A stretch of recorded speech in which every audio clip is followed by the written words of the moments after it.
திரு விஜயகாந்த் இன்னும் 10 கிலோமீட்டர் தூரத்துக்கு பிரயாணிக்க வேண்டியிருக்கிறது. ஒரு 500 மீட்டர் தொலைவுக்கு அவருடைய ஊர்ந்து வர அரை மணி நேரம் ஆகிறது. இன்னும் 10 கிலோமீட்டர் கடக்க வேண்டியிருக்கிறது. பல்வேறு காரணங்களுக்காக நேரம் குறிக்கப்பட்டிருந்தது.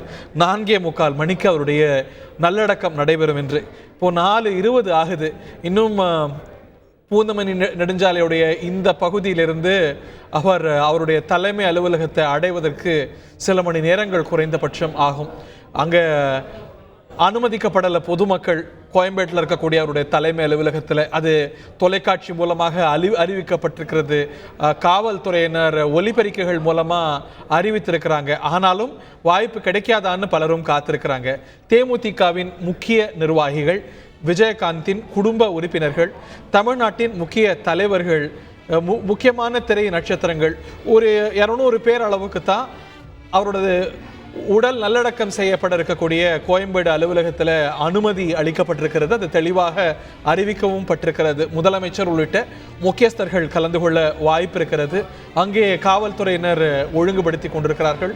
இன்னொரு பக்கம் கட்டுக்கடங்காத மக்கள் வெள்ளத்தில் நீந்தி ஊர்ந்து வந்து கொண்டிருக்கிறார் திரு விஜயகாந்த். இறுதியாக ஒரு முறை அவரது இறுதி பயணமானது அவரது தலைமை அலுவலகம் நோக்கி நடக்கிறது.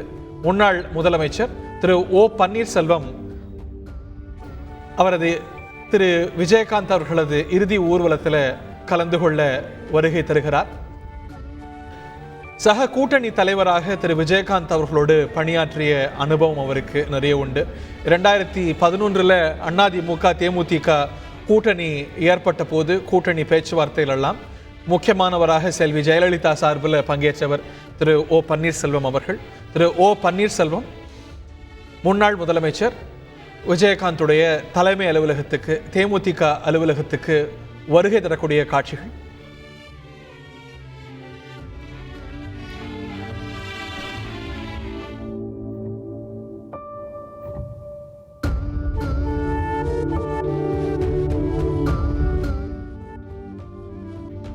இல்லை அப்படின்னு நம்மால் பார்க்க முடிகிறது.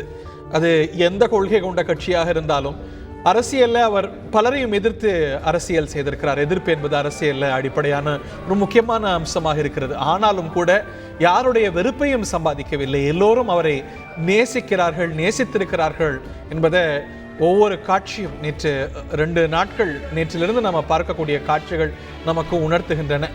2 நாட்கள் பொதுமக்களுடைய முக்கியஸ்தர்களுடைய அஞ்சலிக்கு அவருடைய உடல் வைக்கப்பட்டிருக்கிறது.